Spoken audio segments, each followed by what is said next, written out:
David Miscavige use information against people that was gained in a Scientology confessional? David Miscavige specialized in doing that. He loved doing that. He did it all the time. And as a precursor, could you describe what a confessional scenario was like in Scientology? Okay, a confessional in Scientology, it's like an auditing session. You've got an auditor or a confessor, and you've got a pre-clear or a person who's being counseled. And it's just like an auditing session where you ask the guy a question about, his mind or his time track, and he goes back in his mind and finds an answer and gives it to you. Except in a confessional, it has to do with transgressions that you've committed. It's a specialized form of auditing. Okay, and you ask the guy, have you stolen anything? Boom, reads on the meter. And then you look at the guy and you ask him to answer the question, and you get the guy to confess. Okay.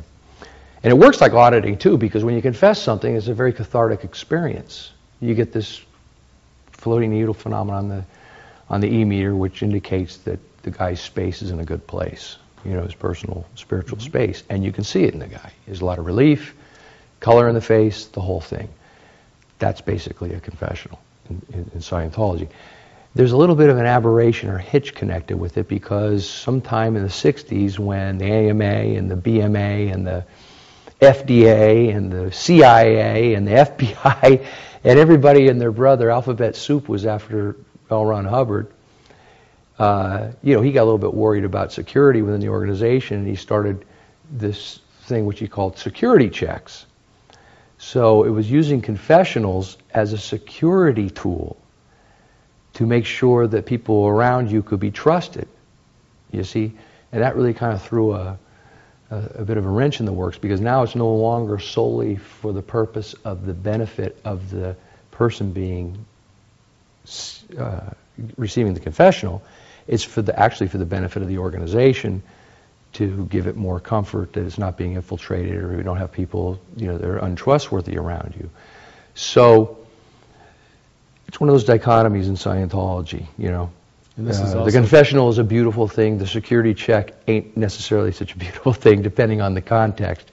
It's open for abuse, because when the concept of security check came up, and since it's more of a group consideration, it became permissible to report the results of the things that came up or were confessed to the authorities within the church, so that they could then take whatever action was required, either with that individual from an ethics perspective, or organization that they could use that information to evaluate situations or whatever.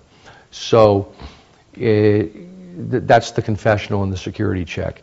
David Miscavige took full and complete advantage of the security check aspect, and was obsessed with finding out any details he could about people. And from one perspective, it put me in a really strange position, because one of the greatest joys I have is giving a confessional to somebody, because they get a tremendous amount of gain out of it. But when you start seeing that, the fruits of that, you see this guy, this man or this woman, walk out of there feeling 10 feet high, and then you go down to a conference 2 hours later, and Miscavige is there at the head of the table, talking about this guy or this girl's sexual peccadillos that came up in the security check.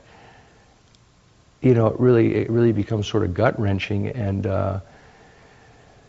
you conflicted. You become conflicted. So he shared the private information that was shared in a security check. He shared that with other people? Right. How many other people, like around a conference table? Around a conference table with 40 people, all of management. They'd have these conferences all the time. Everybody have to get at attention and wait for Miscavige to show up. He'd show up, sit down at the end of the table. Everybody else would sit down, and then he'd give his spiel on whatever it was about. Many, many times, he'd just sit there and denigrate people for the things that they confessed to doing. Now you said, which incidentally, and I say, I always tell you, there's a big difference between L. Ron Hubbard and David Miscavige, because he continually tries to position himself as the second coming. Okay, and this is the perfect example of where those things couldn't be further departures, because he reveled in that. He reveled in bringing people down with that information, when the whole purpose of it is to get the guy vent and bring him up. You see how it sabotages the whole process. You said it was okay to use that security check information, but was that done in a quiet sort of one-on-one scenario? That's how it was intended. Okay. And that happens all the time. That happens over at Flag day in and day out, even if you're a public. Like these people on OT7, they come in every 6 months and they get a little security check. Not a big deal. But things will come up. They'll have some peccadillos, they'll have some ethics situation. Well, what will happen is they'll get routed to go see the ethics officer, and it'll be one-on-one with the ethics officer. And I'll go, hey, I see you've been shoplifting, or I see you've been cheating your partner, or whatever. How are we going to address this? This needs to be addressed, because if you continue with this kind of activity and you don't make good for it, you're never going to get any gain out of any of this. But you're right. It's in a one-to-one, let's get you to sort it out type of thing. It's not, they don't have an assembly over at the ballroom at the Fort Harrison, at graduation night and announce these guys' transgressions. But that's literally what happens up at INT. I mean, he's literally had base briefings where all 900 or 700 staff are down in that big dining hall down there, and he'll get up there and just start spewing about people's confessions that they disclosed, to denigrate them in front of everybody. In your mind, that's an abuse of that practice? Oh, yeah, absolutely.